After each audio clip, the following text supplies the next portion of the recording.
Você conhece o fato de que no Brasil os indígenas construíram monumentos tão antigos quanto as pirâmides do Egito? Assista o vídeo até o final que você vai entender. Bem-vindas interessadas, bem-vindos interessados. Este é o canal Baú de História. Eu sou Rogério de Paula. Fala aí, boss, qual que é o desafio de hoje? As origens do estado do Paraná e de Santa Catarina. A região onde estão os atuais estados do Paraná e Santa Catarina, assim como as demais regiões do Brasil, estava ocupada há cerca de um milênio por indígenas, principalmente os tupis e também os guaranis, embora evidências arqueológicas indiquem a presença humana na região em uma época ainda anterior, como por exemplo o caminho do Peabiru e os sambaquis, sendo os sambaquis depósitos construídos artificialmente pelo homem.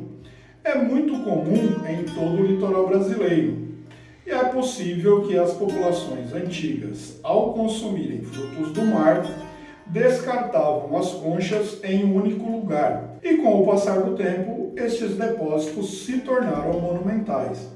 Quando os tupis e os guaranis chegaram à região litorânea, mantiveram o hábito, e os locais, em muitos casos, foram utilizados como túmulo e também como objeto de culto aos deuses ancestrais.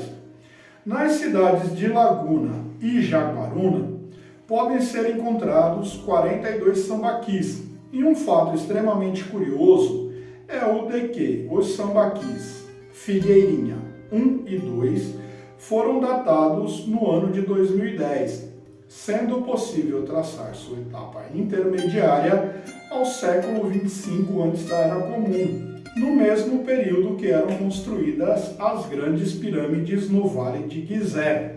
Com este contexto estabelecido, cabe ainda uma observação com relação ao que é o Brasil da atualidade, sendo que as terras acordadas como pertencentes a Portugal pelo Tratado de Tordesilhas no ano de 1494, foram conferidos a Portugal 370 léguas a oeste do meridiano que passa sobre a ilha de Santo Antão, no arquipélago do Cabo Verde.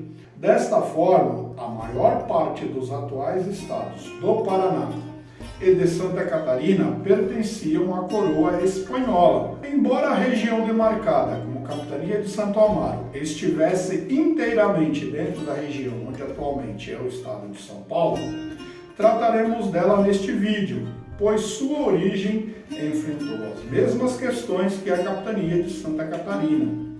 A Capitania de Santo Amaro existiu como unidade administrativa entre os anos de 1534 a 1623.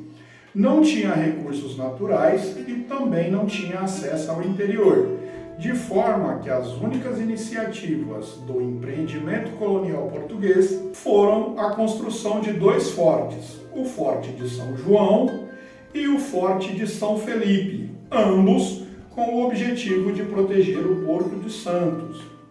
Fora os catequistas jesuítas que tiveram algum sucesso em implantar lavouras, nenhum outro empreendimento português prosperou, e com o passar dos anos, a Capitania de Santo Amaro passou a ser apenas uma extensão da Capitania de São Vicente. A Capitania de Santa Catarina existiu como unidade administrativa entre os anos de 1534 a 1656.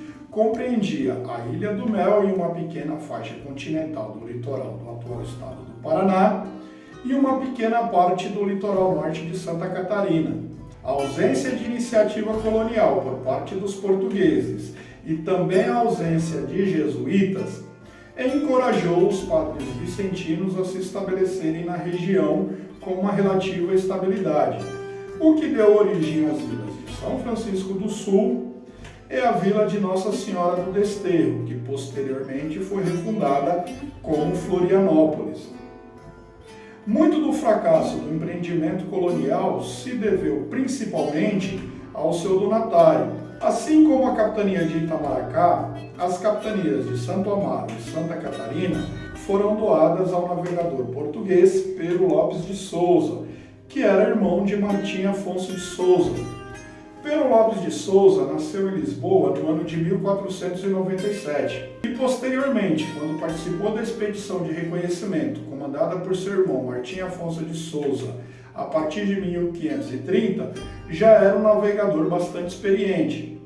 No ano de 1532, decidiu retornar a Portugal, quando afundou 2 navios franceses no litoral do atual estado do Pernambuco. Embora tenha recebido 3 capitanias hereditárias no território brasileiro, nunca mais retornou ao Brasil.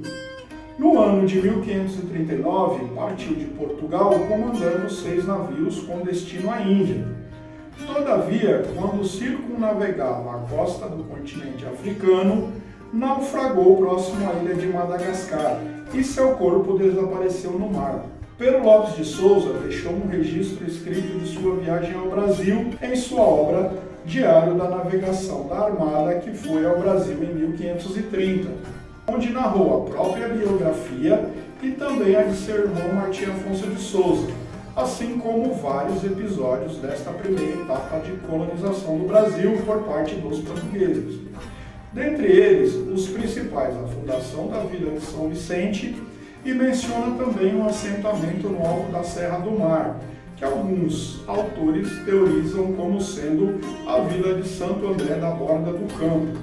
O Diário de Pero Lopes de Souza foi encontrado pelo historiador brasileiro Francisco Adolfo von Hagen, que o publicou no ano de 1839.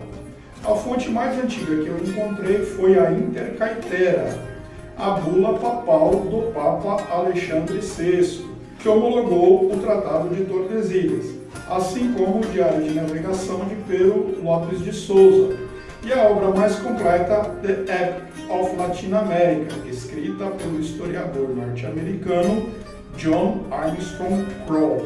Assim como eu havia dito no episódio anterior, este será o último vídeo dessa série sobre história do Brasil. Não é uma decisão definitiva, mas eu preciso fazer o canal crescer. Se você gostou desse conteúdo, considere dar like e se inscrever, porque temos vídeos novos quais dias, Rosa? Segundas e quintas. Comente embaixo, me diga se você conheceu essa curiosidade. Me desafio também que eu faça um vídeo. Eu vou deixar na tela final outro card de um vídeo que talvez você goste e a playlist completa sobre a história do Brasil. Muito obrigado a todos. Até a próxima.